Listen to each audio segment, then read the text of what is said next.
Alright, one of the things that's been bothering me about the Biturbo ever since I got it running 2-3 months ago, it leaks on the right hand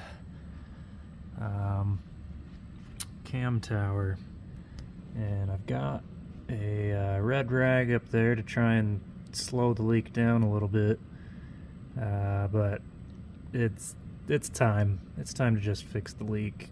So it leaks onto the turbocharger, and of course the turbocharger gets hot and burns off all the oil, so it looks like the Maserati's on fire every time it is hot, gets the exhaust heated up.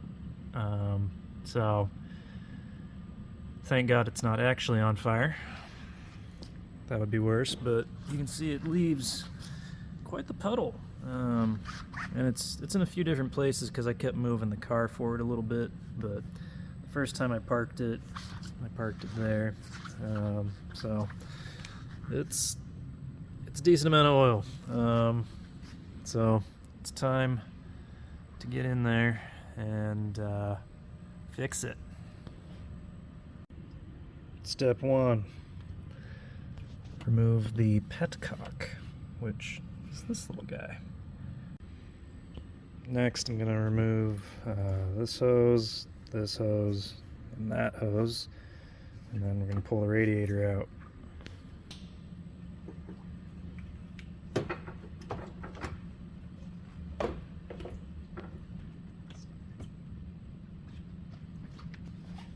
Okay, now with the radiator removed, it's a lot easier to get this front cover off.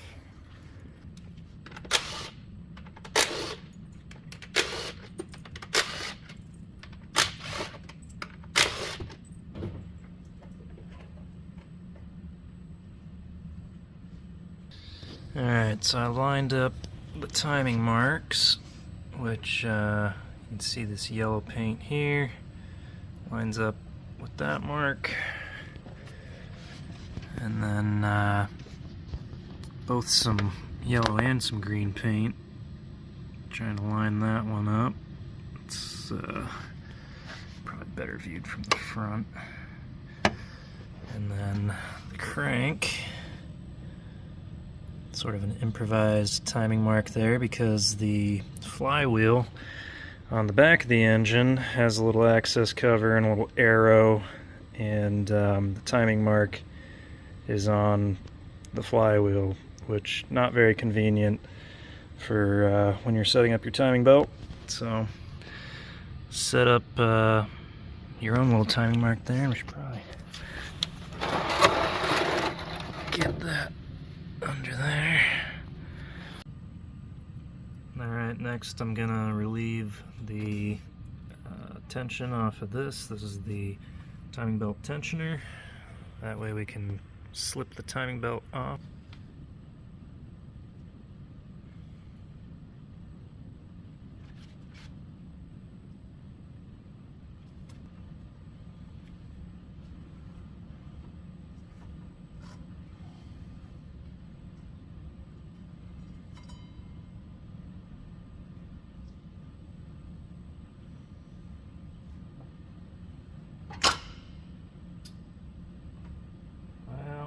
That's why we mark shit. That's what was left of that.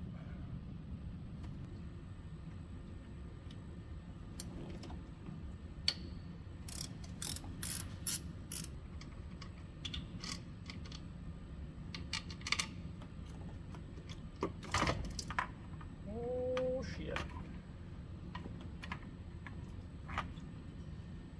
Buckets are trying to fall out. I want you to stay right where you are.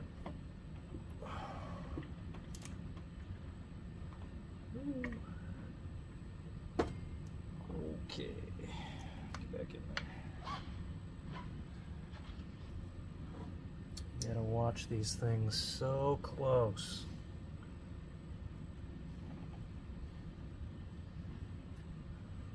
Just not much left of that paper gasket there. So you can see that this is a 3-valve per cylinder engine. This is right during the time when everybody was transitioning over to 4 valves, and they've pretty much stayed at 4 valves per cylinder. Well, they tried 5 valves per cylinder, and that it wasn't as good, it wasn't as efficient, and anyway, they found out that 4 valves per cylinder is right where it's at. So this is an improvement over 2 valves per cylinder, but not quite as good as a 4 valve per cylinder cylinder head. But this is what they had back in the early 80s. So this was state-of-the-art technology back then. You can see that it's just one puck drives both of those valves and valve springs. So they give you a really thick one for those, and then this really thin one with the wear spot. So now I need to clean up all around the perimeter here where the new gasket's gonna go.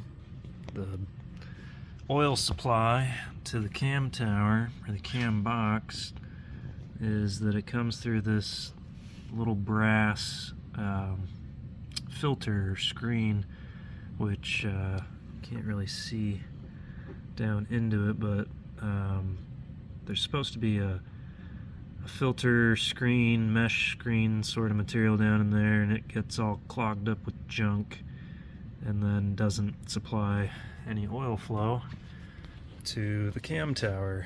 The cam box with the oil flow comes up into this channel here, and it would supply oil pressure to the cam bearing down in there.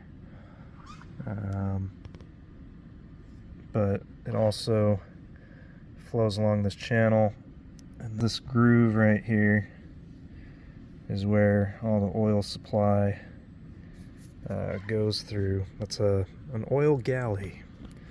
So you don't want that screen over here to get plugged up, and so I've heard you should remove it and then drill a 1.2 millimeter hole, and I don't know if this one's already got a hole in it or not, so we're gonna find out.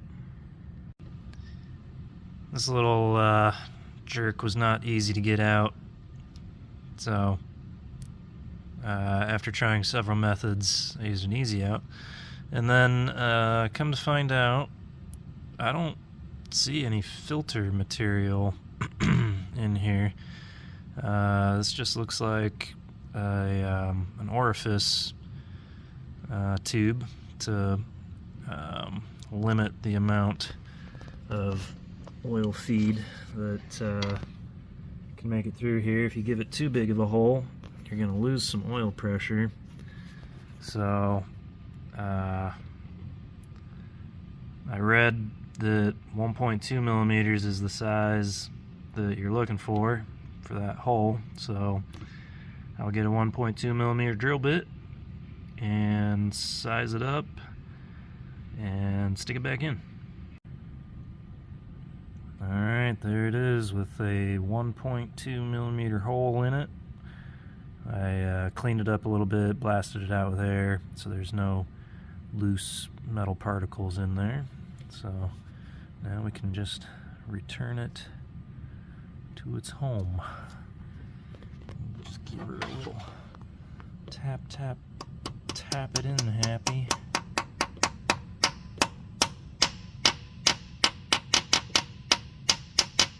There we go. So now I've got the cam box bolted back down. I've got the cam timing gear approximately right. So Now's a good time to check the valve lash adjustment. See if there's enough space between the puck and the cam lobe when it's not pressing down on the bucket, which then pushes down on the valves. Alright, measured my valve clearance from the cam to the bucket, and I got about 6 thousandths for each one, except for this front exhaust one, and add a little bit of oil. See if I can aim the camera and pour oil at the same time. I just want to know for sure that the cams have plenty of oil right from startup.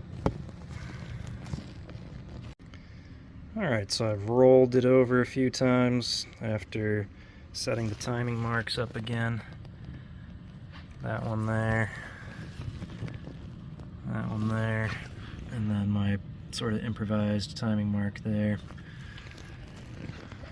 And so all the timing marks went back to where you'd expect them to be, and the tensioner's snugged down, holding the timing belt tight, so I think we're good to go on that part. Don't forget to install that metal plate that goes on the back side of the timing belt right here. Alright, the radiator's back in, hoses are all hooked up, fans connected, thermostatic switch for running the fans is connected. I got the charge pipe from the turbo hooked back up, so now we're just adding some blue coolant. Yes, I know it's Asian for Honda, Nissan, Subaru, but it's blue, and I wanted blue coolant. This coolant has got to be way better than whatever the Maserati came with 40 years ago. So, you know, Nissan, Honda, Subaru, they all use aluminum heads and blocks too. So, I think we'll be good there. And, yeah, we'll fire it up in just a minute here.